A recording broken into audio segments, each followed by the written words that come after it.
So hello guys, कैसे हैं आप सब। आज का वीडियो का जो टॉपिक है बहुत ज़्यादा इंटरेस्टिंग होने वाला है और फंडामेंटल एनालिसिस के लिए आपके लिए बहुत ही ज़्यादा किफ़ायती होने वाला है।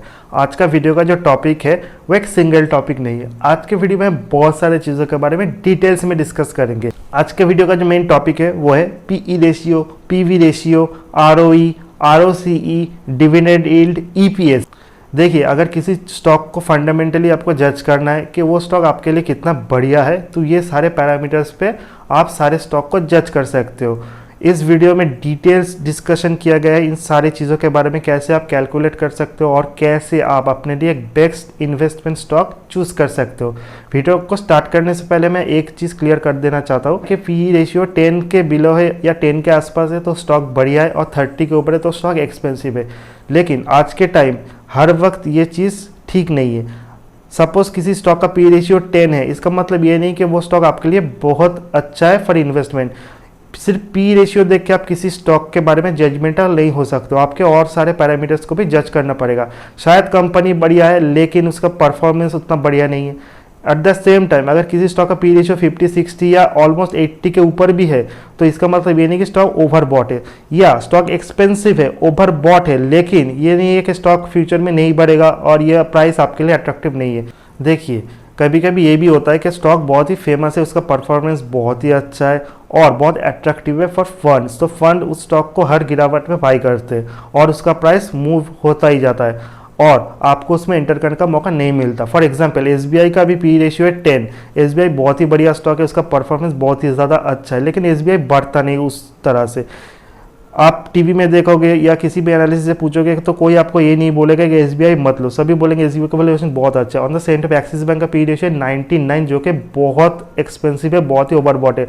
लेकिन जब भी एक्सिस बैंक गिरता है, हर गिरावट में इन्वेस्टर हो या फिर बड़े बड़े फंड हाउसेस हो, वो एक्सिस बैंक को बाय करते हैं। On the same time axis हो गया, एसबीआई हो गया, लेकिन आईसीआईसीआई और एचडीएफसी बैंक है, इन लोगों का पी रेशियो 20 से 30 के बीच जो कि एवरेज है, तो इनका वैल्यूएशन भी बहुत अच्छा है। लेकिन स्टॉक को चुनने से पहले आपको और सारे फंडामेंटल पैरामीटर्स को भी जज करना पड़ेगा। तो आइए देर ना करते हुए वीडियो को शुरू करते हैं। Now what is PE ratio, price to earning ratio.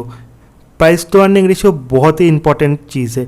Normally price to earning ratio का जो एवरेज होता है वो 10 से 30 होता है। अगर आपका स्टॉक का पी रेशियो 10 है या 10 से नीचे तो वो बहुत ही अट्रैक्टिव है। अगर स्टॉक का पी रेशियो 30 के ऊपर है तो वो ज़्यादा एक्सपेंसिव है, ऐसा हम मान के चल सकते हैं। लेकिन कई बहुत सारे स्टॉक है जिसका परफॉर्मेंस बहुत अच्छा है तो उनका पी रेशियो बहुत हाई होता है, और कुछ स्टॉक ऐसे होते हैं जिसका परफॉर्मेंस बहुत लो होता है तो उसका पी रेशियो भी लो होता है। तो ये डिपेंड करता है स्टॉक के परफॉर्मेंस के ऊपर। तो पी रेशियो कैसे कैलकुलेट करते हैं? Share price divided by EPS. Now what is EPS? EPS क्या होता है? ईपीएस होता है जो नेट इनकम है 12 मंथ का, उसको आप total number of outstanding share से डिवाइड करते हो तो आपको ईपीएस मिलेगा। ठीक है। ईपीएस कैलकुलेट करने का दूसरा तरीका क्या होता है? नेट इनकम से आप प्रेफर्ड डिविडेंड को भी डिडक्ट कर सकते हो, उसको डिवाइड करोगे total number of outstanding share से तो आपको ईपीएस मिल जाएगा।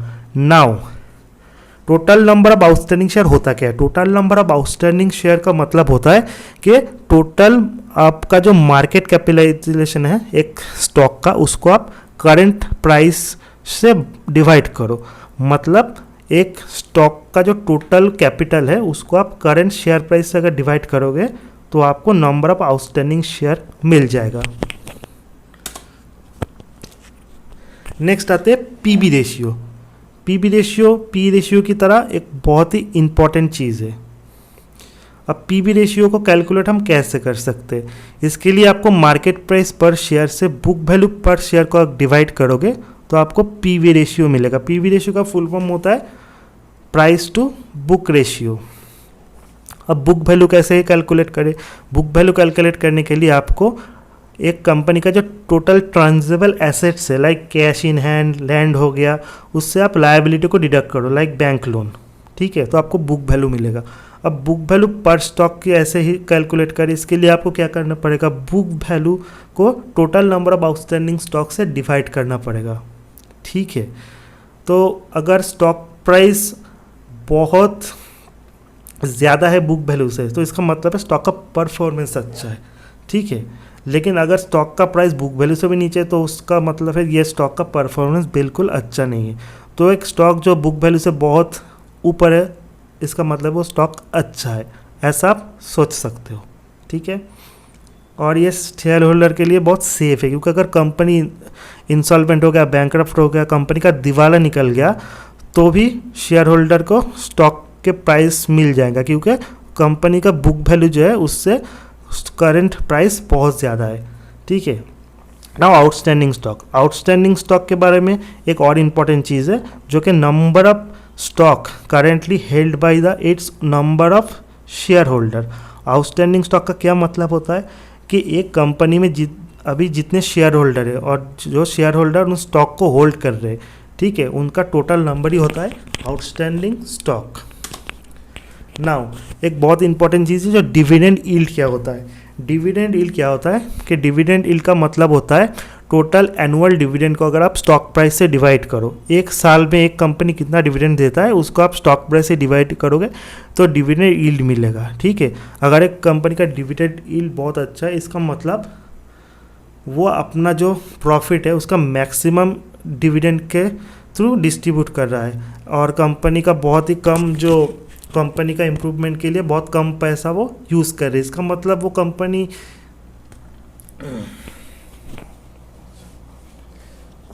नेक्स्ट है डिविडेंड यील्ड। ये डिविडेंड यील्ड रेशियो क्या होता है? डिविडेंड यील्ड रेशियो होता है टोटल एनुअल डिविडेंड एक साल का जो होता है कंपनी का, उसको आप स्टॉक प्राइस से डिवाइड करोगे तो आपको डिविडेंड यील्ड मिल जाएगा।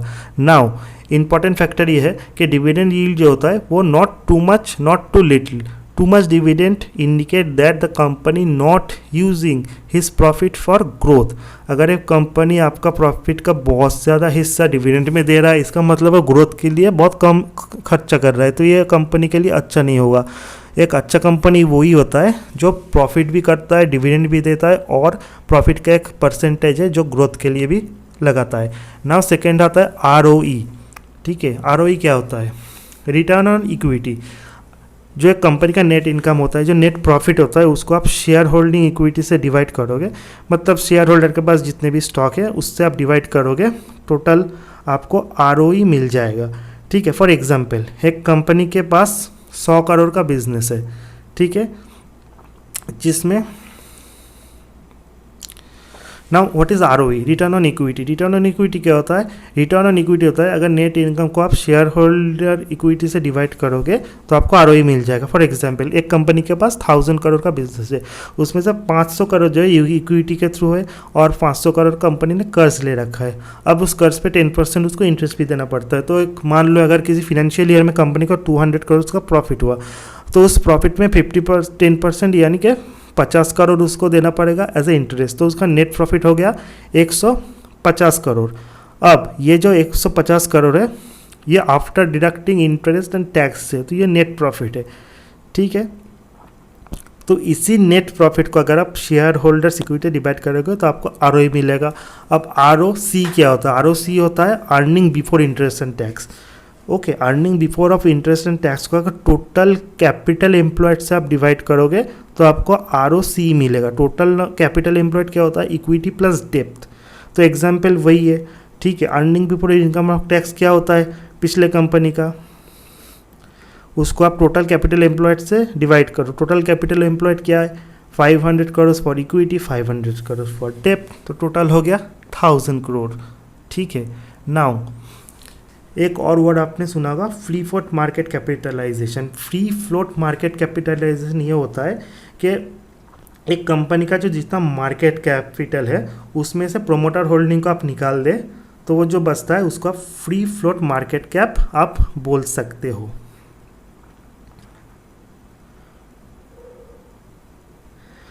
देखिए, ये जो भी चीज़ मैंने अभी आप लोगों से डिस्कस किया,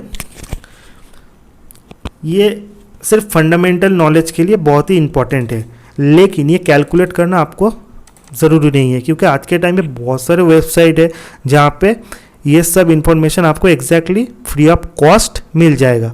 ठीक है, इसके लिए आपको परेशान होने की ज़रूरत नहीं, आपको सिर्फ ये फंडामेंटल नॉलेज चाहिए था कि ये चीज़ें एक्चुअली होता क्या है और आप ये कैसे कैलकुलेट कर सकते हो। बहुत सारे वेबसाइट से आपको ये इन्फॉर्मेशन फ्री में मिल जाएगा। मैं डिस्क्रिप्शन में लिंक दे दूँगा जहाँ से आप पूरे कोई भी कंपनी हो निफ्टी के कोई भी कंपनी हो सेंसेक्स का, आप उसका सभी डेटा एनालिसिस कर सकते हो और आपके इन्वेस्ट के लिए जो बेस्ट स्टॉक है वो आप चूज़ कर सकते हो।